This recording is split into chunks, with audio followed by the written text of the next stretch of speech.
Here's something I've noticed running my own business and talking to hundreds of owners. We all say the same thing when a message comes in at the wrong time. I'll reply when I can give them a proper answer. Sounds reasonable, right? Professional even.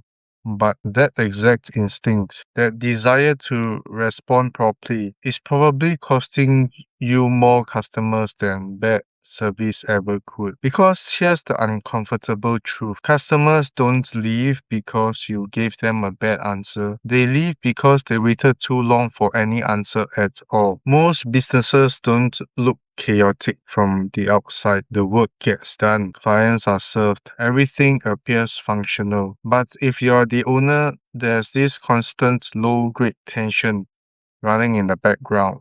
Messages coming in while you're mid-conversation with someone else. WhatsApp notifications while you're actually doing the work you're supposed to be doing. Emails stacking up because you told yourself you'd deal with them after lunch and now it's 9 p.m. And the thing is, you're not being lazy.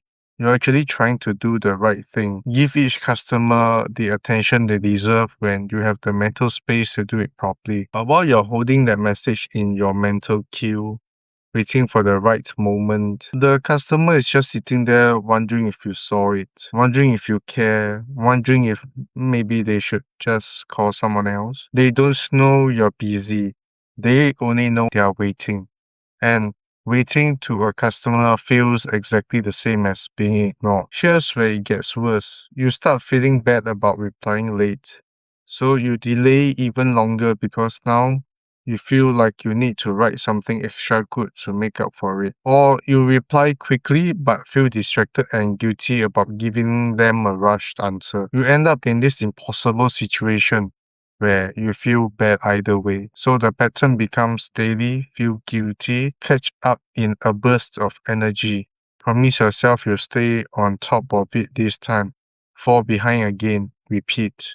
And without meaning to, you've trained your customer to expect slow responses. Not because you're unprofessional, but because operationally that's just how your business works when everything runs through you. This is how enquiries die.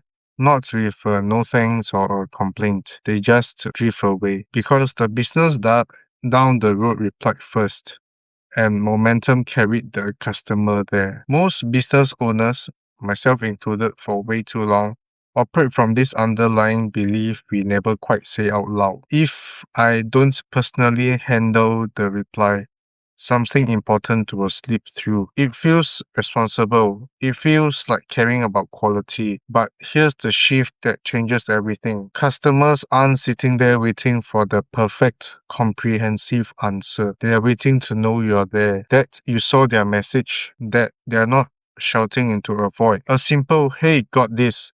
I'll get back to you properly by end of day beats a beautifully crafted response that arrives 3 days later every single time. Speed isn't about rushing, it's about reassurance. Once you see it that way, the guilt starts to dissolve. You're not being careless. You're actually respecting the customer's timeline instead of just your own. Imagine your business worked like this instead. Every enquiry gets acknowledged immediately, not by you scrambling to type on your phone between tasks. Just acknowledge. The customers know you saw it. They know when to expect a real response. They feel confident enough to stay in the conversation instead of hedging their bets with 3 other businesses. And you only step in when there's actually a decision to make or a real conversation to have. No more constant interruptions. No more browser tabs open in your mind. No more Sunday evening panic checking if you missed anything. That's not about working harder or being superhuman. It's about setting things up so the business can respond without depending on your availability in that exact moment. You don't have to be available 24/7 to be responsive. You just have to build responsiveness into how the business operates. If your business only applies when you personally have time, then speed will always beat effort, not because your competitors are better than you, but because they were present when the customer made their decision. This isn't a customer service problem, It's not even a time management problem. It's a bottleneck problem, and usually the bottleneck is you. Not because you're doing anything wrong, but because you have accidentally become the single point of failure for something that shouldn't require you. If this is landing uncomfortably close to home, the goal isn't to panic or work harder or start replying at 11 p.m. The goal is to step back and ask yourself one question. Where am I still the only person who can make this happen? That question alone will show you what actually needs fixing. I've put together two things that might help. First, there's a free guide that walks you through how to figure out what's actually worth systemizing in your business and what you should just keep doing yourself. You can grab it in the description below. Second, if you'd rather just talk about it with someone, I do free 30-minute calls where we diagnose where the real delays and bottlenecks are coming from in your specific situation. No pitch, no pressure, just a conversation. It's also in the description below. Here's what I want you to remember. Customers don't reward perfect replies. They reward presence. And the moment your business can respond without waiting for you to have a spare 10 minutes, everything starts to feel lighter, not just for your customers, for you too.